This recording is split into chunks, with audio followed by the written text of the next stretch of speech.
સંદેશ ન્યૂઝ હવે જોઈએ અગત્યના સમાચાર.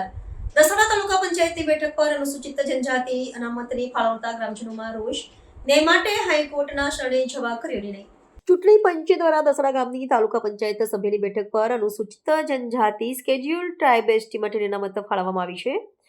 ત્યારે હાલમાં દસાડા ગામના કોઈ પણ અનુસૂચિત જનજાતિના નાગરિકો વસવાટ કરતા નથી. ત્યારે આ બેઠક પર એસટી અનામત ફાળવવાથી ઉભા થતા સંજોગો અને તેના સંદર્ભમાં ગ્રામજનોના મંતવ્યો અને આગળની કાર્યવાહી બાબતે યોગ્ય નિર્ણય લઈ દસાડા પ્રાંત અધિકારી મિલન રાવને રજૂઆત કરવા અને ચૂંટણી પંચ લાગતા વળગતા અધિકારીઓને પણ જાણ કરવામાં આવી.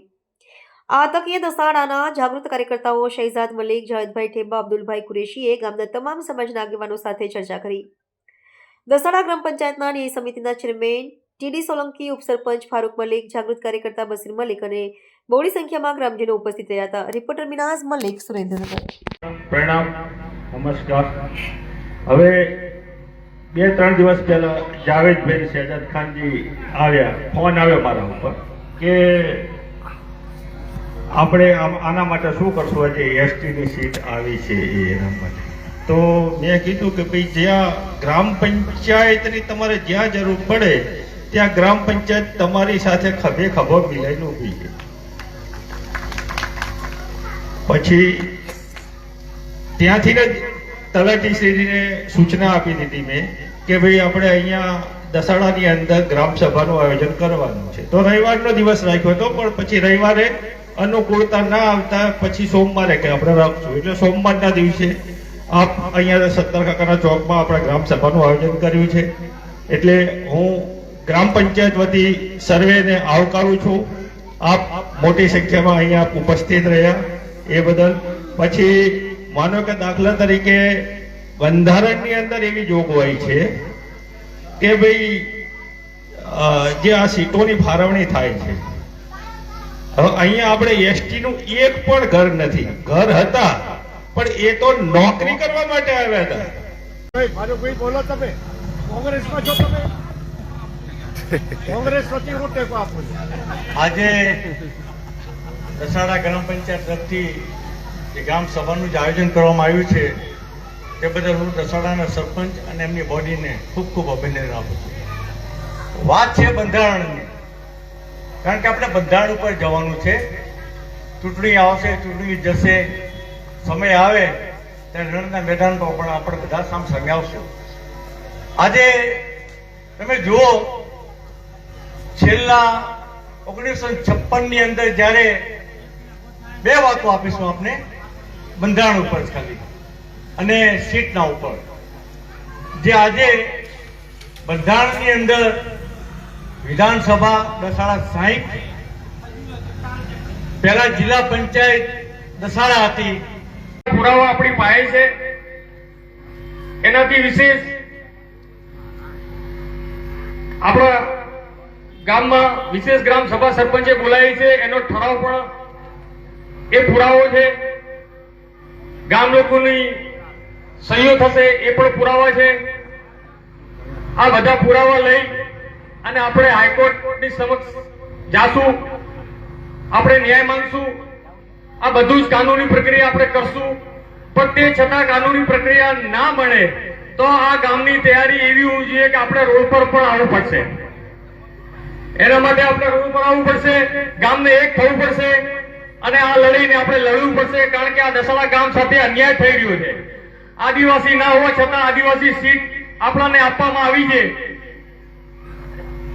તો આપણે કાનૂની પ્રક્રિયા બી લડવી પડશે અને રોડ ઉપર પણ આવવું પડશે. એના માટે ગામનો સાથ સહકાર જરૂરી છે. આપણી સાથે આગેવાન, તમામ પાર્ટીના આગેવાનો છે. એનાથી વિશેષ આપણી પંચાયતની આખી બોડી આપણી સાથે છે. તો આપણે બધા સૌ ભેગા મળી અને આ લડીને આગળ વધારશું. વધુમાં ના કહેતા આગેવાનો બેઠા છે, આપણે એમની સલાહ સૂચન લઈએ.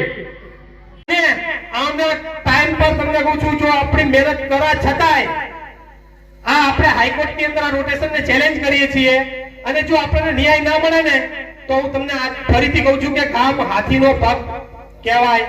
બરાબર છે? ગામ એકત્રિત રહેશે ને તો તમને કહું છું બધું થશે. જો ગામ એકત્રિત થઈને કહી દે કે બહિષ્કાર, તો તમને લાગે છે કે અહીંયા આદિવાસી ચૂંટાઈને જશે? ના. જશે? ના.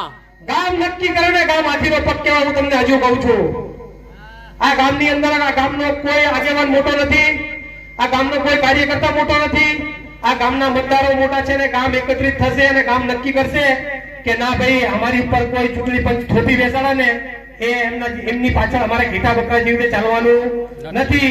તો હું તમને ચોક્કસપણે તમને હું વિશ્વાસ સાથે કહું છું કે આવનારી તાલુકા પંચાયતની સીટ બદલાશે ને બદલાશે. બરાબર છે? તમે એક વાત યાદ રાખજો, અમે હજુ ફરીથી બધા પાર્ટીના આગેવાનોને મળીશું, બધાને જઈને અમે અપીલ કરીશું ગામ હિત પ્રથમ રાખો. આ વાત લઈને તો એમની વચ્ચે જશું, એમની વચમાં જવાના છે. નમસ્કાર, હું અમૃતભાઈ મકવાણા, આમ આદમી પાર્ટી સુરેન્દ્રનગર. સાથીઓ, ગુજરાત રાજ્યનું જે ચૂંટણી આયોગ છે એ ચૂંટણી આયોગ દ્વારા તાલુકા પંચાયતની અનામત બેઠકોની ફાળવણી એનો આદેશ પ્રસિદ્ધ કરવામાં આવ્યો છે.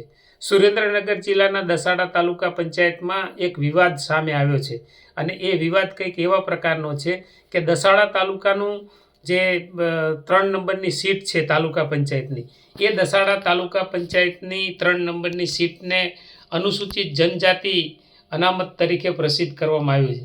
પરંતુ ત્યાં વિવાદ એ છે કે એ આખા મત વિસ્તારની અંદર જે 3 નંબરની સીટ છે એના લગભગ 7,200થી વધારે મતદાતાઓ છે, પરંતુ આ જે સીટ છે આ સીટની અંદર કોઈ અનુસૂચિત જનજાતિના લોકો પરંપરાગત રીતે રહેતા નથી અને આ બાબતે ખૂબ મોટો અસંતોષ બહાર આવ્યો છે. થોડા દિવસો પહેલાં દસાડા જે 3 નંબરની સીટ છે એની દસાડાની જે ગ્રામ પંચાયત છે એની બેઠક બોલાવવામાં આવી અને ગ્રામ પંચાયતના સર્વાનુમતે ઠરાવ કરીને કહેવામાં આવ્યું કે રાજ્ય ચૂંટણી પંચને આપણે આ અંગે પોતાનો વાંધો વ્યક્ત કરશે કે આ વિસ્તારની અંદર કોઈ અનુસૂચિત જનજાતિના લોકો વસવાટ નથી કરતા અને જો એને અનુસૂચિત જનજાતિ જાહેર કરવામાં આવી છે તો આમાં કંઈક ફેરફાર કરવામાં આવે. અને આ બાબતે દસાડા ગામના જાગૃત લોકો, પંચાયતના સદસ્યો અને બાકીની તમામ જે સામાન્ય મતદાતાઓ છે એ તમામે સાથે મળીને ઠરાવની અંદર પોતાની સહમતિ બતાવી છે. જો રાજ્ય ચૂંટણી પંચ આ બાબતે કોઈ ફેરફાર નહીં કરે અથવા તો અનામતની જે બેઠકોની ફાળવણી કરી છે એમાં કોઈ તબદીલી નહીં કરે તો ન છૂટકે એમને હાઈકોર્ટની અંદર જવું પડશે અને એના માટેની તૈયારી પણ ગ્રામજનો દ્વારા કરવામાં આવી છે.